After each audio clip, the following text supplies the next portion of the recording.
नमस्कार। 26/11 मुंबई हमलों के बारे में हम सब जानते हैं, या शायद हमें ऐसा लगता है कि हम जानते हैं। आज हम उस जानी पहचानी तारीख के पीछे छिपी हुई हिम्मत, तकनीक और कुछ अनकही कहानियों में उतरेंगे। तो सवाल ये नहीं है कि 26/11 को क्या हुआ था। सवाल ये है कि जो हम जानते हैं, क्या वो पूरी कहानी है, या फिर इस कहानी में कुछ ऐसे मोड़ भी हैं जिनके बारे में ज़्यादा बात नहीं होती। चलिए पता लगाते हैं। कहानी की शुरुआत होती है सिर्फ एक नंबर से 60 घंटे, यानी लगभग 3 दिन, जब ऐसा लगा कि मुंबई की धड़कनें थम सी गई हैं। ये सिर्फ घंटे नहीं थे, ये इतिहास के वो 60 पन्ने थे जो खौफ और बेमिसाल बहादुरी से लिखे गए। तो चलिए सबसे पहले उस भयावह रात की बुनियाद को एक बार फिर से समझ लेते हैं, उन बेसिक फैक्ट्स के साथ जिन्होंने पूरे देश को हिलाकर रख दिया था।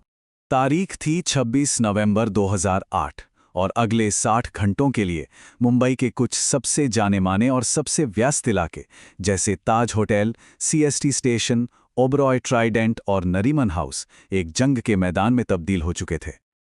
लेकिन अब बात करते हैं उस पहलू की जिसने सुरक्षा विशेषज्ञों को भी हैरान कर दिया था।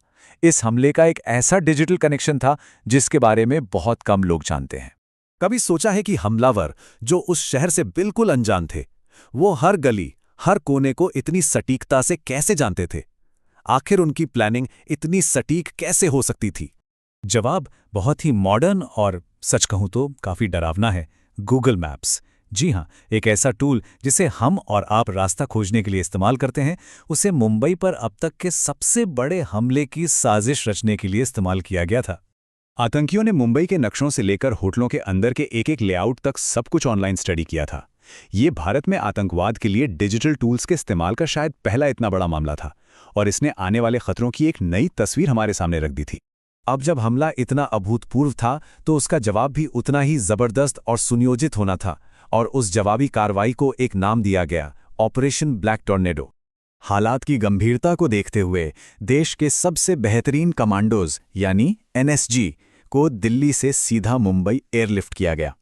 अगले 60 घंटे एक ऐसी लड़ाई थी जिस पर पूरे देश की सांसें अटकी हुई थीं, और इस ऑपरेशन का नतीजा ये निकला कि 10 में से 9 आतंकवादी मारे गए। पर यह कहानी सिर्फ गोलियों और कमांडोज की नहीं है। ये उन आम इंसानों की कहानी है जो उस रात हीरो बनकर उभरे, जिनके पास शायद हथियार तो नहीं थे, लेकिन हिम्मत की कोई कमी नहीं थी। 10 में से 1 आतंकवादी जिंदा पकड़ा गया। ये सिर्फ एक गिनती नहीं थी, ये उस पूरे केस का सबसे बड़ा टर्निंग पॉइंट था। इसी एक गिरफ्तारी ने पूरी साजिश की परतें खोलकर रख दी। लेकिन सवाल ये है कि ये हुआ कैसे? एक भारी हथियारों से लैस ट्रेंड आतंकवादी के सामने भला कौन खड़ा हो सका?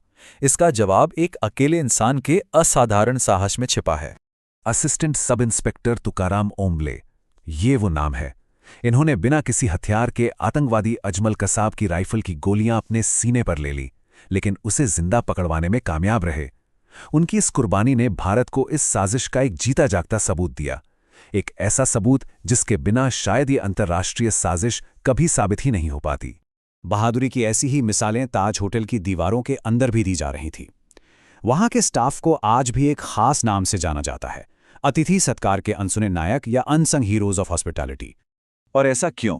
क्योंकि जब उनके पास अपनी जान बचाकर भागने का पूरा मौका था, तब कई स्टाफ मेंबर्स ने रुकने का और अपने मेहमानों की रक्षा करने का फैसला किया। उन्होंने अपनी जान की परवाह किए बिना न जाने कितने लोगों को सुरक्षित बाहर निकाला। उनकी ये हिम्मत आज भी दुनिया भर में एक मिसाल है। इस हमले ने भारत को हमेशा के लिए बदल दिया। ये सिर्फ एक दर्दनाक याद बनकर नहीं रहा, बल्कि एक वेकअप कॉल था, जिसके बाद देश की सुरक्षा व्यवस्था में जबरदस्त बदलाव किए गए। सबसे पहले तो भारत की हजारों किलोमीटर लंबी तटीय सुरक्षा को पूरी तरह से बदल दिया गया।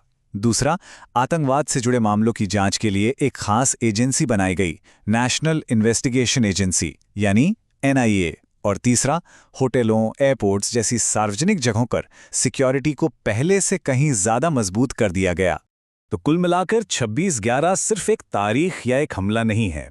ये भारत की हिम्मत, उसकी एकता और अपने पैरों पर फिर से मजबूती से खड़ा होने की जिद की कहानी है। ये एक ऐसी त्रासदी थी जिसने देश को तोड़ा नहीं, बल्कि भविष्य के लिए और मजबूत बना दिया। और इस पूरी दास्तां का जो सार है, वो शायद इन कुछ शब्दों में छिपा है। मुंबई झुकी नहीं और भारत टूटा नहीं। ये लाइनें सिर्फ एक नारा नहीं है, बल्कि ये उस जज्बे का सबूत है जो हर चुनौती के बाद इस देश को और मजबूत बना देता है। वाकई सोचने वाली बात है कि कैसे सबसे मुश्किल पलों में ही इंसान की हिम्मत सबसे ज्यादा चमकती है।